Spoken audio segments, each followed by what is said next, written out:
اے ایمان والو لا ترفعوا اصواتکم، اپنی آوازیں میرے حبیب کے سامنے بلند نہ کرو اور حضور کی آواز سے بلند نہ کرو۔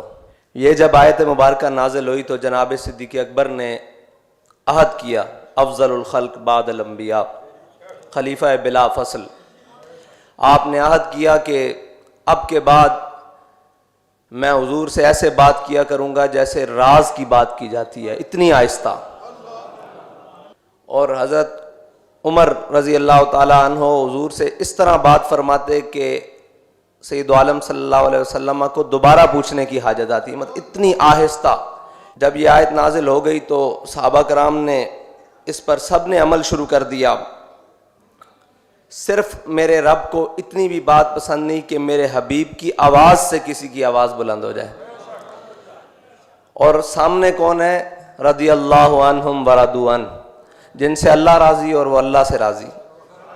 کن کو کہا جا رہا ہے کہ آپ نے آوازیں پست رکھنی ہے؟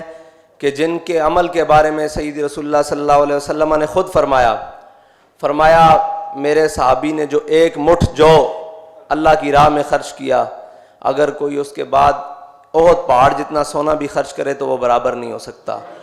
اس کی وجہ کیا ہے؟ کہ وہ اخلاص اور نیت ہے جو قیامت تک کسی کے دل میں پیدا نہیں ہو سکتی، کیونکہ اللہ نے ازل میں جن کو چنا، ان اللہ نظر فی قلوب العباد، اللہ نے ازل میں تمام لوگوں کے دلوں پر نظر ڈالی، صحابہ کے دلوں سے پاکیزہ دل کسی کا دل نہیں پایا گیا، اس لیے انہیں حضور کی غلامی کے لیے چنا۔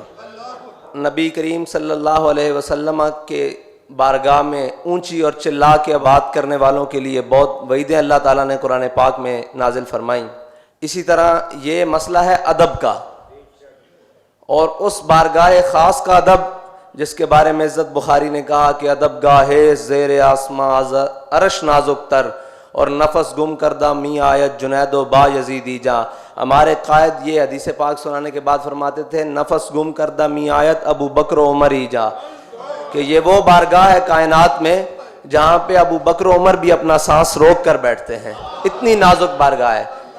اور اگر یہ احتیاط نہ کی گئی ان تحبط اعمالکم، تمہارے اعمال ضائع کر دیے جائیں گے، اور اس حالت میں کہ وانتم لا تشعرون، تمہیں خبر بھی نہیں ہوگی۔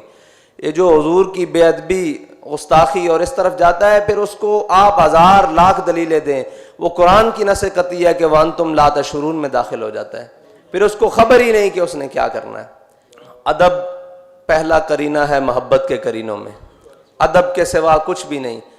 اور مغز قرآن روح ایماں جان دیں ہست حب رحمت للعالمین، جو ادب ہے وہ سارا کا سارا حضور کی محبت ہے، جو اسلام ہے سارا کچھ حضور کی محبت ہے، اس کے بغیر نہ کوئی بات ہے۔ یہ تو صحابہ کرام کا ادب، اب جانوروں کا حضور کے سامنے ادب۔ ام المومنین حضرت عائشہ صدیقہ فرماتی ہیں ہم نے ایک بکری گھر میں رکھی ہوئی تھی، جب سید عالم صلی اللہ علیہ وسلم گھر میں تشریف نہ ہوتے تو وہ بے چین ہو جاتی، کبھی دائیں کبھی بائیں، کبھی اوپر کبھی نیچے، کبھی مشرق سے مغرب، شمال کی جنوب، پورے گھر میں بھاگتی رہتی۔ اور فرماتے جب رسول اللہ گھر میں تشریف فرما ہو جاتے تو وہ ایک کونے میں لگ کر بیٹھ جاتی، اور لم یترمرم مخافۃ ان ینتبہ رسول اللہ، وہ زور سے اپنی پونچھ بھی زمین پر نہ مارتی کہ کہیں حضور کی طبیعت پر گراں نہ گزر جائے۔ اور یہ ہے جانوروں کا حضور کے سامنے ادب۔ اور اسی طرح ایک انصاری صحابی وہ آئے حضور کے پاس، کہا حضور اونٹ سرکش ہو گیا ہے، باغ بھی خشک ہو رہا ہے، فصلیں بھی خشک ہو رہی ہیں، ہم اس کے اوپر پانی لاد کے باغ کو بھی پانی دیا کرتے تھے اور فصلوں کو بھی پانی دیا کرتے، وہ سرکش ہو گیا ہے، وہ اپنی پیٹھ پر کسی کو سوار نہیں ہونے دیتا، اور ہم نے اسے ایک باغ میں بند کر دیا ہے، اور جو باغ میں جاتا ہے اس کو کاٹتا ہے۔ سید عالم صلی اللہ علیہ وسلم خود تشریف لے گئے، آپ جب سامنے باغ کے گئے آپ نے فرمایا دروازہ کھول دو، انہوں نے کہا حضور یہ وحشی ہو گیا ہے، حضور نے فرمایا دروازہ کھول دو۔ جب دروازہ کھلا تو وہ بھاگتا ہوا حضور کی جانب دوڑا، اور آ کے اس نے، ہمارے قائد کہتے تھے لمبے لمبے ہونٹ حضور کے قدموں میں رکھ دیے۔ یہ تو ہو گیا جانوروں کا حضور سے ادب۔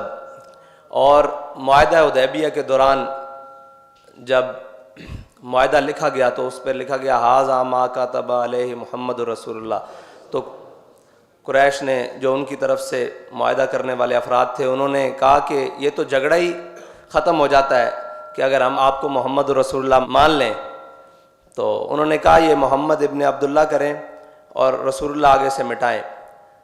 تو حضور نے حضرت علی کو حکم دیا، علی کہ یہ مٹا دو۔